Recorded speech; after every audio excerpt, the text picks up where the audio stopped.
All right, well, welcome. Good to have you all here. We're excited to be here. We are going to be focusing in this session on the student side of Brightspace and the benefits for students.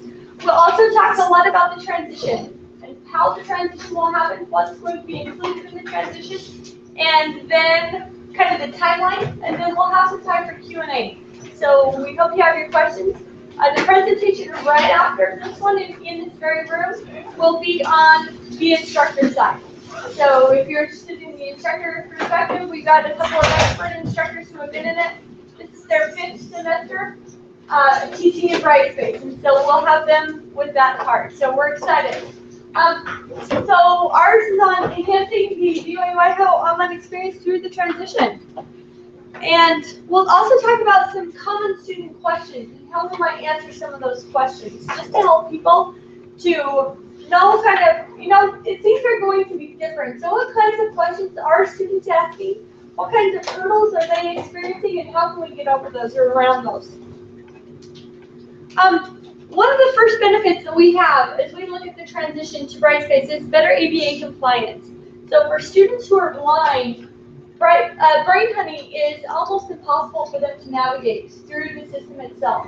And so Brightspace has actually won several awards on their ABA compliance. So students who are using screen readers, it's very easy to navigate. And this is something that's really important for the university to come into alignment with those requirements for helping students with disabilities. We've got a great editor, and we love the editor for everything that we do. We have a lot of features. We've got a lot of multimedia options, and we're excited about those multimedia options that are available. We're able to use very easily Flickr. We're able to use YouTube. We also can create video notes, which are just video recordings of me talking into my webcam. Students can use those notes as they're working in their discussion boards or wherever. They can create little notes themselves. It's also more mobile friendly. So they're right now, Desire to Learn is the company of Brightspace, and their whole motto is mobile first. So they're really focusing on developing for the mobile. Now, is it 100% right now today? No, but that's definitely the direction we see everything that they're developing going in. So we're excited about that direction so that we can have a better mobile experience. As we have more and more students using mobile devices, that's becoming more and more available. Students can get notifications. So that's one thing that students have struggled with in the past is getting notifications on what's due or when has somebody posted to my discussion board. And so they can get little notifications that pop up at the top of their screen with little red dots saying, hey, there's something going on. You've got a little message or somebody's responded to your discussion board post.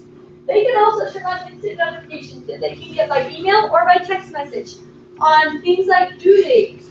So when is my assignment due 2 days away, or when somebody responds to my discussion board, please make sure you send me an email or a text message so that I can go in and respond.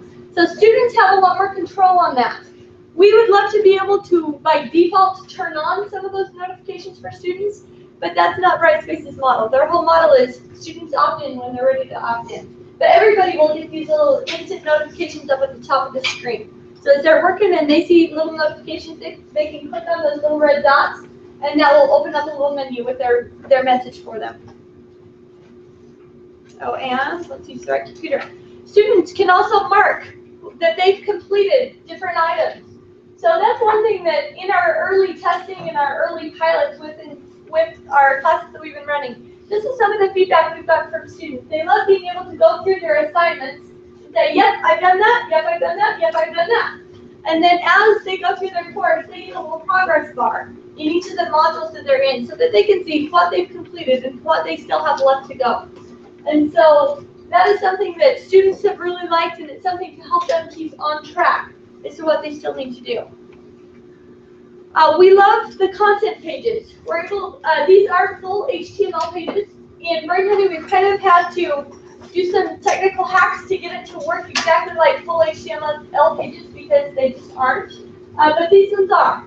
And so we're able to have really clean code. We're able to point out to CSS style sheets so that we can make them look really nice and keep our code clean. So we're excited about those features. It also creates a lot better readability for students as they're reading through it. Calendar feature.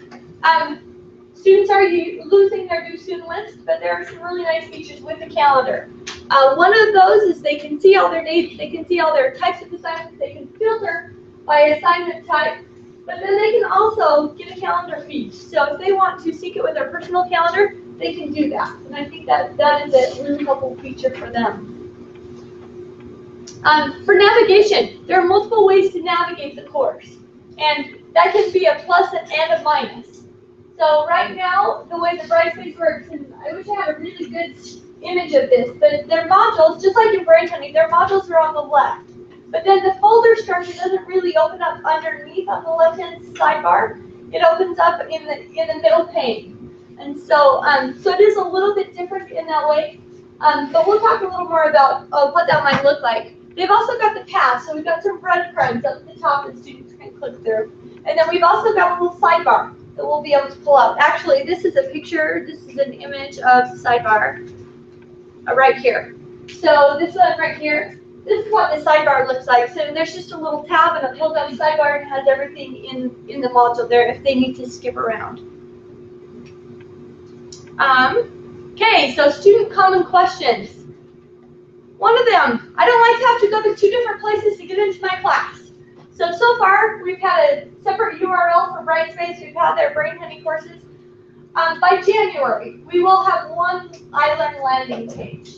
And that one iLearn landing page will direct them. It'll have all their list of all their courses. If there are courses in BrainHoney, it'll take them to their BrainHoney courses. If there are courses in Brightspace, it'll take them to the Brightspace course. So they'll just have one landing page rather than having to remember, oh yeah, I gotta go check my class over here versus over here. So we're excited about that. I think that will help with the student experience quite a bit, actually. I don't have a due student list, right? That's something that has freaked out some of the students, like, well, how do I remember everything I need to remember? What do I need to do? And one thing we would always recommend is students turn on notifications. Notifications is something that I think is super valuable. I don't know, Angeline, how would you say for your students? Yeah, very much. And the calendar sync. If they want to see it on their own calendar, that way they can see everything that's coming up.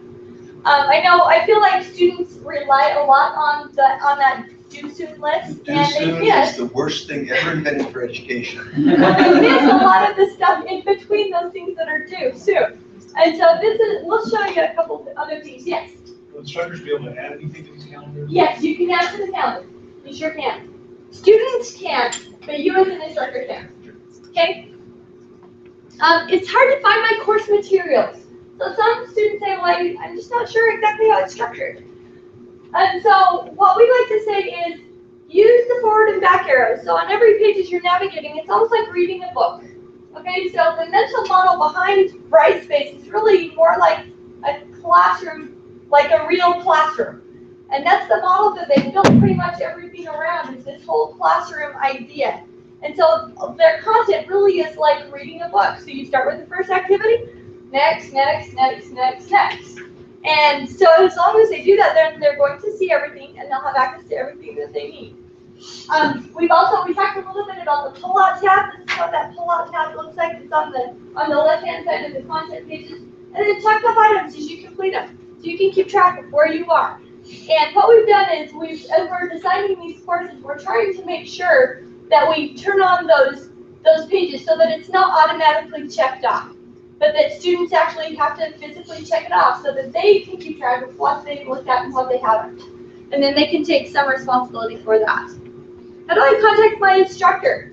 This is another feature that I really think they've done quite well with Brightspace. Is they have a lot of ways to connect with other people. So one of those is what's called the class list. And with this, you have your list of students, and they can go through and they can email from here.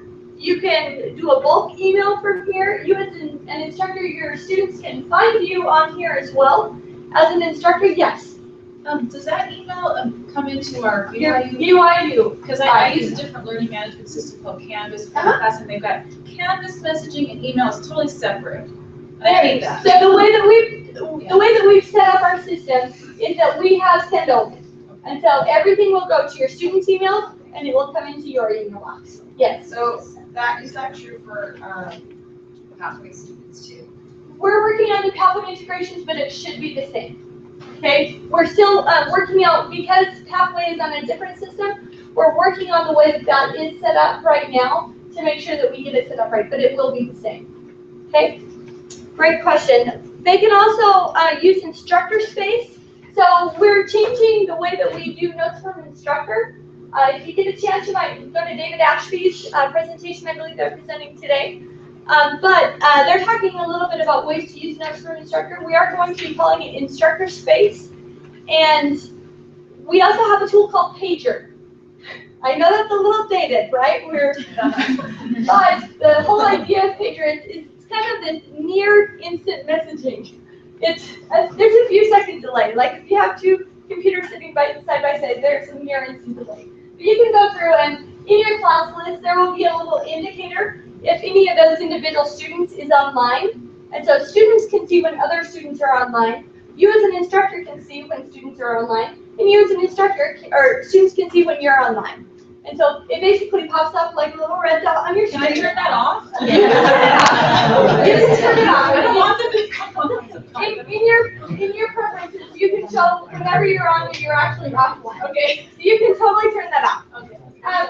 But whenever you, like in a discussion board, if you're hovering over a particular student's name, then you have an option to send them an email or send them a pager message. Or are we not? Oh, you are. We're just getting Okay. earthquake. Okay. Sorry. Thanks, Joe. And so those are some different ways for students to connect with you as instructors. But yes, you do have some control about making sure you're hidden if you want to be hidden. Okay. I don't like to type my responses, right? How many students are like, I don't want to do a discussion board? But a couple of other options they have, they do have the option to do a video note, where they just say, create a video note, their webcam turns on, they talk into their microphone and their webcam, send it. It sends it, it's all in there, yes. To be ADH compliant, doesn't it have to have closed captioning? It will, but if a student is doing a video note, it's not going to automatically create that. This would be a video note for what? It can be part of a discussion, so rather than it So being I'm a gonna typed have to discussion, watch videos as part of grading and evaluating you the can course? tell them, please make sure you type your responses. Okay.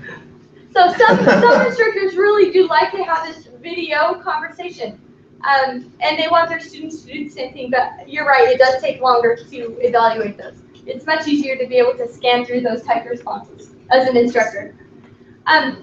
Students can also create audio and video attachments.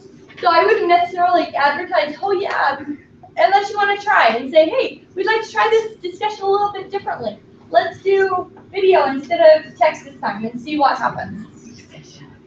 Especially maybe in your introductions. Sometimes it's fun to have your students do their introductions maybe by video rather than by audio. Anyway, it's just an option. Yes? It would take longer to grade, but in some cases, when you're not quite sure about intent, it helps to solve that, because you get Sure voice tone and facial expression. Sure does. There's a lot of richness that comes with the video. There really is. I don't always have internet. Brightspace does have an app for students to be able to read content offline, and that's called the Binder app. And so that is something that is available. We're actually going to the Desire to Learn conference in a week and a half.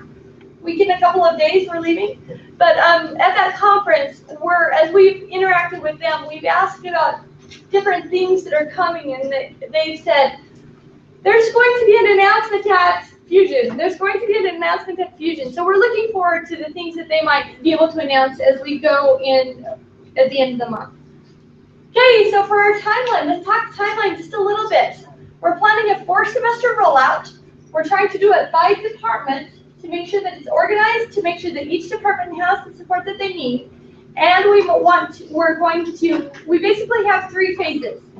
The first phase is design and development. And that's where our team, and I'll introduce our team right here. We've got Rob McKenzie, you want to raise your hand? We've got Michael Hales and Chelsea Wilson. We've also got Corey Moore. He's another one of our team members. But our team will take those courses, especially the online courses. We're designing and developing, transitioning them over to Brightspace.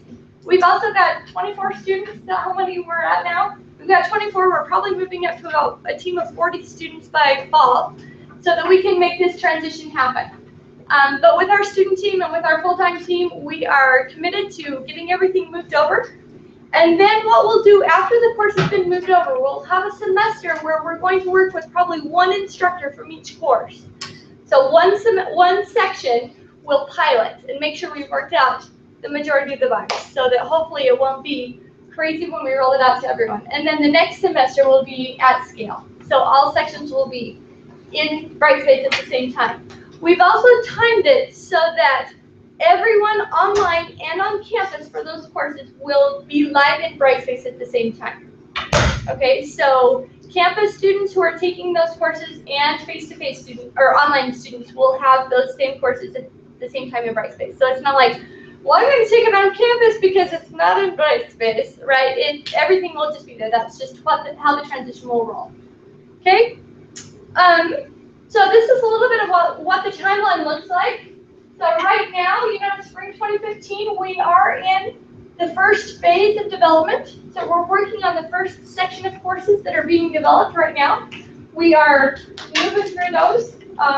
It takes a lot to transition a course, but we're learning a lot and we're trying to work out a lot of processes so that we can move pretty smooth through the transition.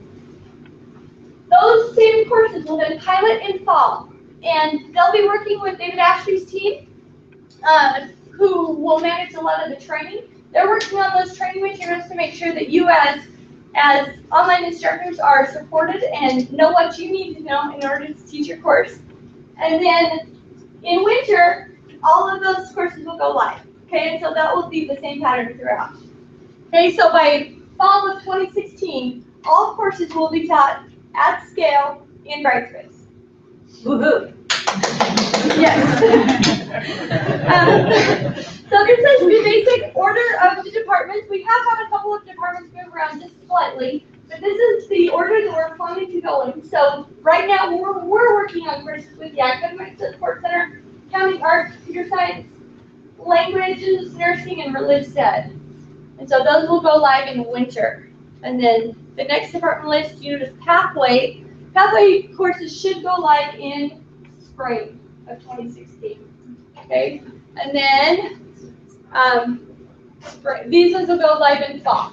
So this is a huge group, but we're hoping to have everything ironed out by then so that we know exactly what we're doing and we can provide all the support that we need to for these transitions. Yes. So let me make sure I understand. And so, for example, we're in group 1 because we're nursing. And so I know that they're working on it right now. And then will my students actually get it in fall or not till winter?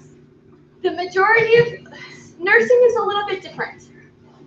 Okay. Nursing is a little bit different. We're working with the nursing department to iron out a few issues with theirs because some of their courses are actually not being developed by us. They're actually being developed by another, by a publisher. Elsevier. Yes, by Elsevier. And so those courses will be a little bit different than most of the rest of campus. So we don't know if our students will have it fall or winter.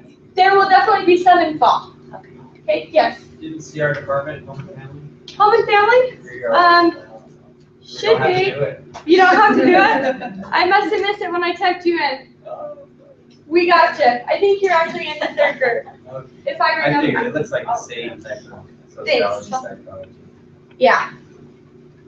I probably just missed it when I was typing it in. Sorry about that.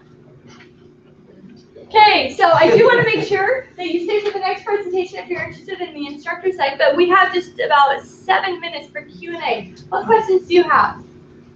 Yes. This might be more for the instructor Oh, side, but can I ask him? You might Yeah, know this. Okay, so I have 2 questions. The first one is, I know a lot of instructors want to know if students view the feedback we leave them in the gradebook. Is there a way for Yes. us as instructors to know that? Yes, you can. Yay! So Okay. when you go into your grading, you'll be able to see there's a line that shows where they submitted their assignment, and then there's a little line on top of there that says feedback's given and it's new, and then you can see a date when it was viewed. Nice. Okay. So my other one is our templates that we currently have in iLearn. Will they transfer over? We don't with us have to Brightspace? templates. There's Okay. no feedback template. Okay. As I talked to one of the instructors, she's kind of gone back and forth. She's taught 3 semesters for us in Brightspace, and then she had 1 semester where she was teaching a different course that was back in BrainHoney, and then she went back to Brightspace this semester. And she said, I actually think it took me longer to use the templates than it did to not use the templates, which was interesting. We are also working to integrate with Turnitin, which also has what's called the grade mark feature. And what that is it pulls up a student's assignment in one panel, and then it pulls over a list of comments. And you drag your comments over to the student's paper like that. Those are for your submitted assignment. So that's one integration we are turning on in the next, as soon as they finish the integration, which should be by the end of June, July. Okay, yes? How long are we committed to stick with this one? We have a 5-year license. No. We have a 5-year license, but we're committed. This is a huge deal for everyone. BrainHoney was a huge deal too. It was, so I know it is. But the thing is too, we have to look at technology and what's going to meet the needs of campus and online. But we feel very strongly that there are some good opportunities with Desire to Learn with the company. They're very much committed to education and to learning, and I think about 80% of their employees are former educators. And so we're excited about that because they really have teaching and learning at the heart of their company. And Cary? My problem is, this is what I heard when we switched to BrainHoney. That's what causes me to cringe every time, is that the rhetoric is the same. And Sorry. so That's all I know. I wasn't here for the transition to BrainHoney. That's all I know. Yes, Lynn. I was going to say a couple other things that might be of interest is that we are BrainHoney's only higher ed client, and that is not true. And we didn't think that would be the case, but that's the direction that the company has moved. Also, I don't know if you're aware that the church has adopted this, and so has LDSBC. Other CES organizations are looking to see what we do and how we do with this. And so there might be a little bit more stability in that sense, just because there's quite a group with our organization that we're kind of connecting with. So the church, I don't know if that'll allay your fears at all. But thanks, Lynn. The church is planning to use it for seminaries and institutes, as well as, so online seminary is moving, I think they said in fall. I think that's the timeline. We just met with them a couple weeks ago, and they said in fall. I think they're moving all online seminary to Desire to Learn. Missionary department is also using Brightspace, or they're moving in that direction. Yes. I'm really excited. A lot of the things that you listed sound so fun. There was only one little concern I had, and I want to see if maybe I'm inferring it correctly or incorrectly. When you talked about the linear movement from the students through the materials, most internet sites and learning management systems the whole internet is more rhizomatic. It means like it kind of just spreads and spreads and spreads instead of very linear like that. And that's kind of got pros and cons for it too, but this is more linear, correct? I would say we're trying to structure the courses in a linear way so that it's easy to hopefully to navigate, so students can find what they need when they need it. So that's our goal as we're designing. There's also, I've noticed something that's helpful, as being an online student myself in other programs, they have a bookmark tool. So there are specific things throughout your course that I'm going to access this page all the time, and it's clear down in week 7's module. I can bookmark it, and there's a tab right at the top that you can click, and all of your bookmark pages are right there. So you can find things quickly. You don't have to navigate through the whole thing to find your stuff. Right here and then back here. So this is very X generation oriented. How will you prepare pathway students which are not? And my experience, even with BrainHoney, is the pathway students that are in the 40 to 60-year-old range, they're not trying to tweak, they're not trying to they're just trying to find what they need and the next thing they need to do. Will there be orientation for pathway to kind of orient them to the tool, the system, the bells and whistles, and before they ever come into our course? That's a great question about timing on when they'll get access to it. When would you like them to have access to it? I'd love your feedback on that. Before they come into they need the to be class. trained and oriented before they come into any course. Right, and it's not just pathway students. All students. Yeah, we're working on our student training right now. The myth of the digital native is dead, I hope. Because I have 19-year-olds that are absolutely clueless about computers. Yeah. Perfect transition question. She actually found we're in group 2. Okay. Family people. But then there's the training semester, and there's the live semester. What's going on in training? Is that what everybody else is going to be speaking to? You know what? They'll actually be more talking about the student experience or the instructor experience using it. So as far as the training goes, they're working on a Brightspace boot camp, is what they're calling it, where it will take you through and teach you the essential things that you need to know, like how do I grade discussion boards, how do I grade uploaded assignments, how do I create good news items or announcements, how do I interact with students in a discussion boards, things like that. Yeah, so it's like certification. Okay. Yeah, it's like that certification course only focused on Brightspace. And that's, I'm looking at the time commitment as teachers, so that's in the addition to what we're currently. It will be. It will take, I think they're planning on it taking no more than like 7 or 8 hours Total. max, total for the whole thing. And then they will also have continuous things coming to you that are very, very, very short and timely. Yes. In the meeting that you presented at, didn't they mention that they wanted us to use that training as their goal for that semester? Yeah. Yeah. So that will be coming, as we start rolling out. Yes. So one more question. So are we going to have access to the information that we have stored in our old courses once we start the new course, or do we need to try to hard copy or transfer that information? You should have access. I'm not sure how long we'll have access, but you should have access at least for a semester. I would start right now. That's what I was wondering. And actually, I'm teaching the HTML class later. If you go in and you added videos or stuff like that, you can click on HTML and just copy your information you added and add that to a Word document, because HTML is the same with both. Yes. So anything in HTML will copy over. You won't have any problems at all. So if we save it in a Word document, that's good. Okay, we're right at 10:30. Thank you so much for coming. Enjoy the rest of your day.